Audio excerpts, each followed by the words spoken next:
Prosa indianista, então, é um dos conteúdos de continuação, né, do período romântico, tá? Está dentro aí do período romantismo. A gente vai falar um pouquinho, então, sobre este conteúdo.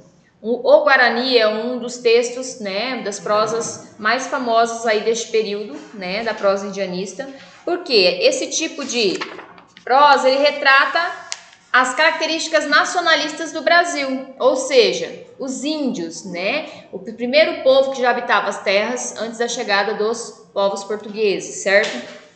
Então, assim, ele vai falar sobre a diversidade das línguas faladas pelos índios, a forma como os índios vivem nas suas aldeias, a cultura, né? Vai falar sobre o casamento, vai falar sobre o gênero masculino e feminino, quais são as funções do homem dentro da aldeia, quais são as funções da mulher dentro da aldeia, né? Então, assim, essa prosa indianista, ela fez um destaque especial, principalmente a vida do povo indígena dentro do Brasil na época da colonização. Aí vai falar sobre a catequização desses índios, né? Quando os portugueses tentavam fazer com que os índios fossem domesticados, né? Começassem a viver a cultura do homem branco. Então, assim, para que eles queriam isso? Para eles poderem dominar os povos indígenas, para eles poderem mandar. Era essa a única função disso tudo. Não é que eles queriam ensinar sobre Deus para os índios, não. Eles queriam, na verdade, era ter os índios nas suas mãos, né? Fazendo com que eles perdessem a sua cultura, fazer com que eles perdessem a sua direção. Quando eles estivessem nessa situação de eu não sei para onde eu vou, aí os portugueses realmente conseguiam tomar conta da vida dos índios. E foi o que aconteceu, tanto que eles se tornaram escravos por muito tempo e muitas das tribos foram disseminadas, exterminadas, né? Então, assim, essa prosa indianista, ela vai falar sobre tudo isso, todas essas passagens que o povo indígena sofreu, né? A vida, vai falar sobre a cultura, vai falar sobre as tradições, né? Vai falar sobre essa chegada dos portugueses, né, ao nosso território, de como eles foram pegos de surpresa, de como viviam esses índios, né? Do choque cultural, porque eles viviam de forma à vontade, nua, né? Numa terra que era deles, que eles podiam viver à vontade, viver da caça, da pesca, né? E depois, com a chegada, então, dos portugueses, chegou aquele monte de gente vestida dos pés à cabeça, que não tinha nem onde colocar mais roupa, né? E eles lá nus, já foi o primeiro choque de realidade. Depois aquelas madames cheias de joias, de pulseiras, né? E eles ficaram, assim, deslumbrados com aquilo, porque eles nunca tinham visto. E se vendiam muito fácil, se vendiam por pente, se vendiam por prendedor de cabelo, né? Escova de cabelo. Então, os portugueses, eles utilizavam das fraquezas, né? Da novidade que os indígenas viam para poder se aproveitar da inocência deles, fazendo com que eles se tornassem, então, muito, muito maleáveis, fáceis de serem dominados, tá? Então, por isso que essa prosa indianista, ela veio no período romântico retratar essa vivência indígena, a cultura indígena, a riqueza que é, porque eles têm mais de 250 línguas diferentes dentro do nosso país, né?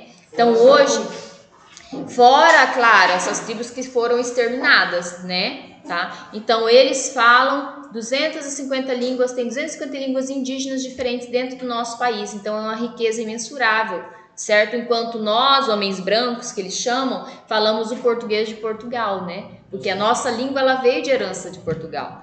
Então, quer dizer, nós copiamos uma coisa, e os índios não, eles têm uma língua materna, a língua deles, né? Então, assim, eu não sou totalmente, se eu falar para vocês que eu sou totalmente a favor de tudo que acontece em relação aos indígenas, eu vou mentir. Eu acho que algumas regalias são extremamente fora de lógica, mas eu acho que sim, eles têm que ter o seu direito respeitado, eles têm que ter a terra deles, porque quando eles chegaram aqui o território era deles, né? Então nós invadimos, nós tomamos conta, então eles merecem ter o lugar deles, serem respeitados dentro desse lugar, desde que haja um respeito mútuo, né? Tanto da parte dele com a gente, quanto a nossa com a dele. Eu vejo isso, mesma coisa que a gente falar de racismo, por exemplo, né? Eu acho que não existe essa diferenciação de pele, eu acho que todos nós somos iguais.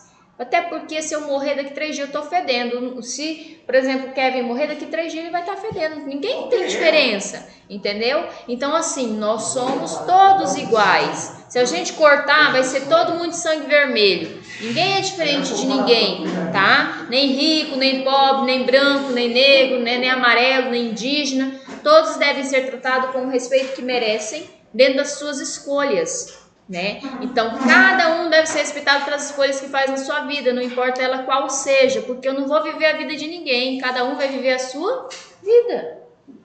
Entendeu? Então, a escolha é sua, a opção é sua, eu não vou sustentar a sua casa, quem vai sustentar é você mesmo. Por que eu vou ficar, né, falando mal ou dando minha opinião? Quem se importa com isso? Tá? Então, as pessoas precisam aprender a viver a própria vida e deixar que os outros vivam a vida deles em paz. Seria tão fácil e seria tão bom se todo mundo pensasse assim, né? Não haveria tanta disputa e tantos conflitos étnicos, religiosos, de gênero, né? Porque cada um é cada um e é simples assim.